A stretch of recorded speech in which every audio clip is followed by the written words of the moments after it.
Joining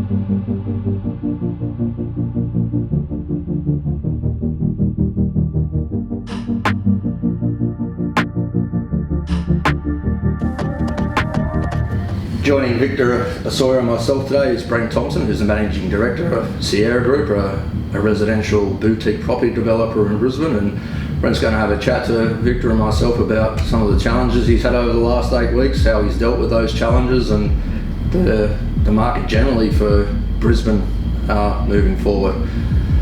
Thanks for joining us, Brent. Yeah, no, thank you for the invite, Victor and Brad. I'm really pleased that you would invite me to talk about, how what we've done through the last 8 weeks and experiences we've had. Yeah, well, first up, mate, the last 8 weeks has obviously been interesting and very challenging for your business. What does that look like for you? I think, like everybody, I guess on a personal level, when it sort of started unfolding, I guess we really didn't know what was going to take place and how much of an impact it would have. So I guess initially there was a bit of unsureness, uncertainty around that. And then I think because of the stage that my projects are at, I had 3 projects that had all completed at the start of the year. It was really quite a bit of concern around that sales and settlement stage of the project, fully drawn loans, and making sure that we could see those through to completion. So there was a lot of management of that process. But in saying that, also because I think the way that we run our business and just ensuring that everything's done in the most efficient way possible, I also had a fair level of comfort to know that we had controlled everything that we could control anyway, regardless of the situation, and that things outside of our control were outside of our control, and we were just going to have to manoeuvre in a way that would navigate the issue. Yep. And so throughout the first couple of weeks, I probably consumed every bit of media that was out there. I think most people are in the same position, and that probably created a lot of fear that wasn't necessary as we watched the media cycle unfold. And I think that once I realised that, listen, we're just going to have to get back to business as normal in the circumstances and just make sure that we were doing everything we could. We were able to sort of navigate the initial shock and progress forward. What's been your greatest concern during this period, and how have you managed that? It was definitely that sales and settlement stage, and so making sure that we could progress through that and just getting an understanding on what it would look like if roadblocks were put in place to being able to get plan sealing applications lodged and finalised, getting through the titles office, and then calling for settlement, obviously for buyers to be able to get finance and actually make the transaction take place. And I also had buyers at all different positions on the purchase, so whether they were unconditional, conditional, or going to contract. And so really making sure that with the unconditional ones that they were still travelling okay, that they'd spoken to their financier, that the valuations had taken place, and that they had really were comfortable themselves around settling the property. Yep. I mean, we don't want to be in a position where we put someone into something where they're going to be in a bad situation. So we just wanted to make sure we manage that. The conditional ones, we just wanted to see what was stopping them from going unconditional and how do we help that process as well. So once again, managing valuations and giving them some comfort around their decision making, whether it was for principal place of residence or investment property. Some of those were investment properties, and so we did some things there as well with rental guarantees and working with some leasing agents to make sure that they had good comfort about that. And then there were ones that were looking at going to contract and just working through that as well. So from a sales point of view, that was really important. And then with the planning side of things, it was just a lot of communication with consultants, with Brisbane City Council, the plan sealing team, and also their development compliance team as well, making sure that everything was up to scratch. Yep. So in terms of just generally in terms of dealing with the current COVID environment, I suppose from a lender perspective and from our side as lawyers, we're trying to, I guess, push the state government and the registrar to facilitate electronic signing of documents. So that makes life easier for you as a developer, knowing that your clients don't have to go to see the lawyer in the office to sign up a document. And taking it to the next step further, then there's a concept of something along the lines of PEXA, which is an electronic platform for settling transactions. So traditionally you used to have your settlement room, you'd have 50 people in a room exchanging checks, exchanging documents, whereas now it's all online. Basically it means that from a developer perspective, you can have either 1 or 10 settlements happening at the same time.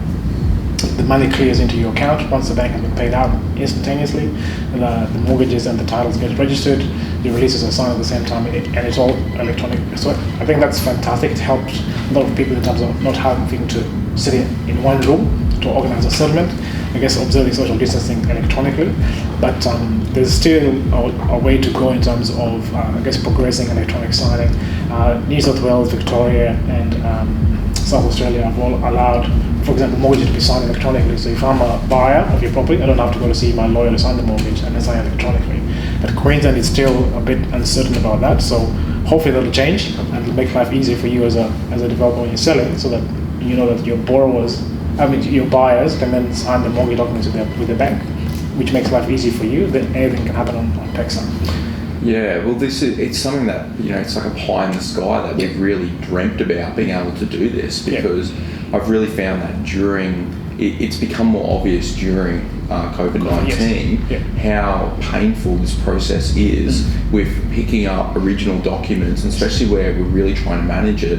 I would literally pick up documents myself and drop them off at the solicitor, back at the surveyor, into council, whatever we needed to do to make sure that we were as efficient as possible.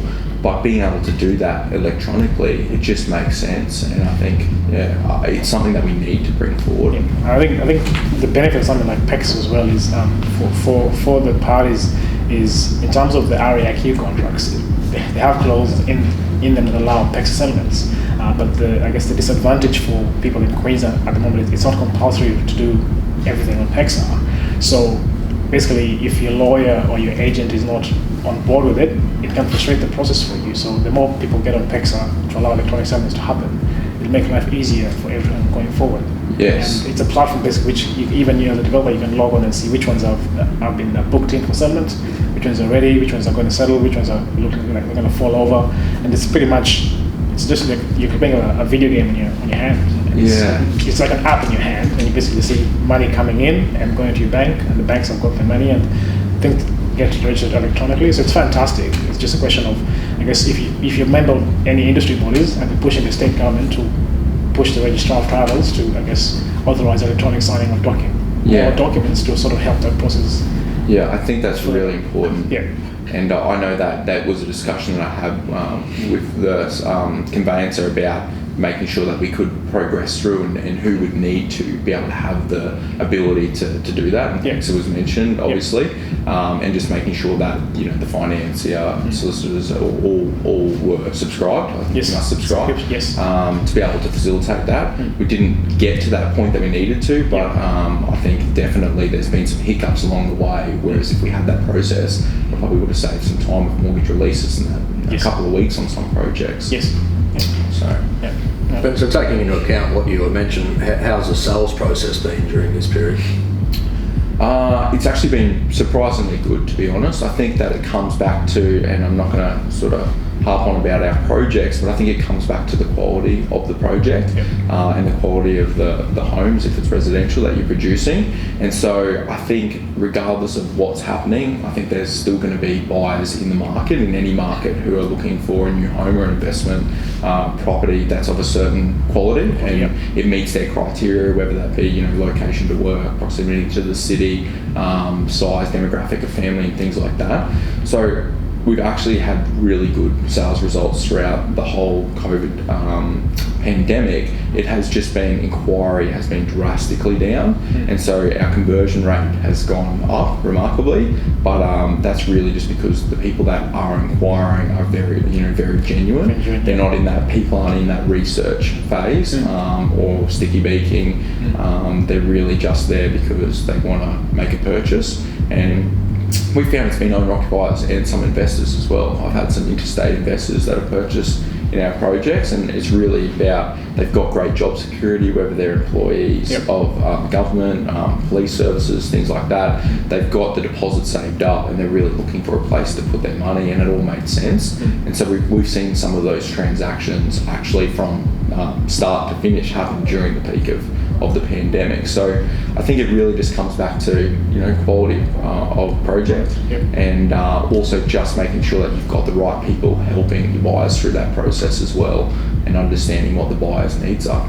So good. And I speak to a lot of other developers, and I think it's probably fairly similar across the board. I think that everyone's seen, as you would imagine, the inquiry has dropped dramatically, and certainly some people who were ready to buy have still postponed it.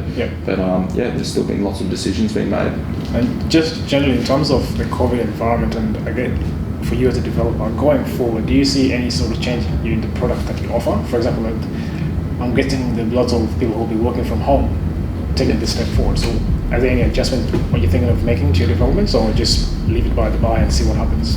I think that to make a drastic change wouldn't be the right move. I think that we have to take this into consideration, and I think that it's a bit of a box ticking exercise in some ways. That we've always said, if in a townhouse project, if we could find a place to put a study, even if it was just a small desk space, we would always try and do that, because people have got a home computer, they book holidays, hopefully international holidays again soon, but they do all these things from an area in the house that operates as a study. I think now, will we just have that in the back of our mind about when we're designing, how do the spaces interact, and if there was to be a reason for someone to work at home, and it may not just be obviously pandemic driven, but with the flexibility that this maybe enables within the workplace to work in the office 4 days a week, work from home 1 day a week, is there a way that we can just design it a little bit smarter so that we can have the flexibility if it's there? I mean, we're really constrained with floor plans and size when it comes to townhouses and apartments and things like that. So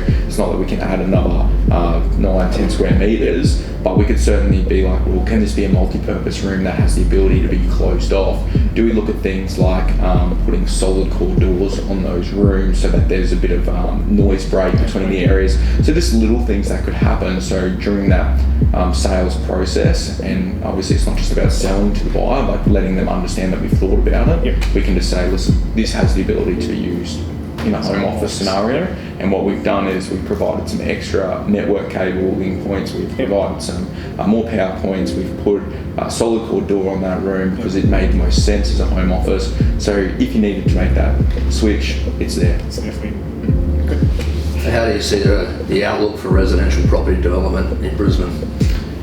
I think this is a question everybody wants to know the magic answer for, but I just have to, I guess, always put some context to it, that if you're buying property, you're an owner-occupier or an investor, most likely, there's probably a couple other scenarios, but you are going to be buying a property to live in. And so that decision, if it's based on 6, 12, 18, 24 months, it's a rental decision, most likely. If it's based on you're going to live there for 2, 3, 4 years and you're ready to buy, obviously we're talking a much bigger time span.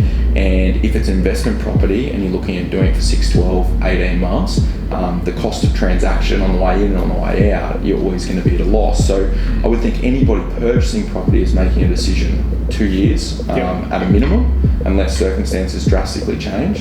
And we really should all be building buffers into what we do anyway that cover some of those circumstances.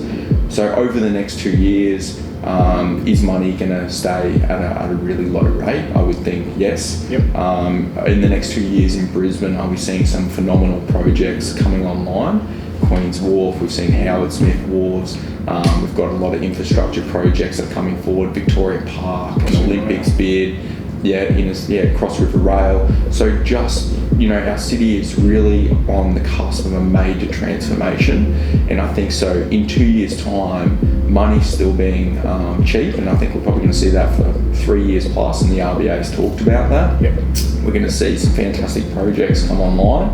So I think that if I'm saying you're going to sell in this market and buy in this market, or you've got the deposit and the job security to be able to make purchase in this market, I think that the outlook for Brisbane is phenomenal. I think that if you're looking at making a short-term gain miraculously from trying to wait for the market to drop 10%, which I don't think is realistic, and then get a bargain, I think fair play. If you're able to do that, then good luck to somebody. But I think that typically we've just seen that are very difficult to try and predict the bottom of the market across all all sectors. And so I think Brisbane has got so many great things going for it. I think interstate tourism is going to go like boom when we're allowed to travel again, because we spend more money abroad than we do have tourism spent in Australia. So if we see that money spent within Australia, I think we're going to see a real renaissance of local tourism, and hopefully we're in a far better position in a couple of years' time in Brisbane. I'd say anecdotally from our side, as a banking practice, from our clients who are lenders in that space, in the current COVID environment, we haven't seen too many sort of sales falling over. So settlements have been going ahead, which I guess is a justification for buyers saying they believe in the market and how things are going to be in Brisbane in the next couple of years. So I guess it just backs up your point about the deals are still there to be done in Brisbane, and the potential looking forward is a lot brighter based on all the projects actually going ahead around Brisbane. Yeah, and we're in such a fantastic position. I mean, Sydney and Melbourne has obviously had a bit more of a roller coaster. They've had phenomenal growth. Back to 2017 through to mid 2019, obviously we saw like a peak to trough, but the recovery was fairly quick. So I mean, Sydney and Melbourne may be slightly different to Brisbane, but we've just had this slow and steady sort of property growth up here, and I think that because it's like that, it's a little bit more stable as well, and all of those things. It's a fantastic place to live. I mean, a lot of people from down south might even make the move, across the border in the next 12 to 24 months as well. Just one final question, Brent. Buying off the plan at the moment, given there's usually an 18 to 24 month construction program, and hopefully this pandemic will be behind us in 6 to 12 months, what are your thoughts on buying off the plan at the moment? I think that if it's a really well-researched decision, a reputable developer and great location, I don't see somebody going wrong buying off the plan. I mean, decisions should really be based on your scenario today regardless, so I think it should be based on what you can afford, your lifestyle, and your work and all of those things. And so the decision should still be based on where you're sitting today, and then knowing that in 2 years' time you're going to move into that property. I think that based on where Brisbane is sitting, I don't think that you would go wrong making a good decision today, settling that in 2 years' time. And I think that Brisbane's pretty lucky to have some fantastic developers across all of the different markets. And I think especially in that residential space, we've probably got some developers in this city that are leading the country in terms of design. And we've got this great subtropical climate that you can take advantage of. So I think that if you buy a fantastic home in a good location, I don't think you'll go wrong. Thank you for your time, Brent. Thank you very much for having me.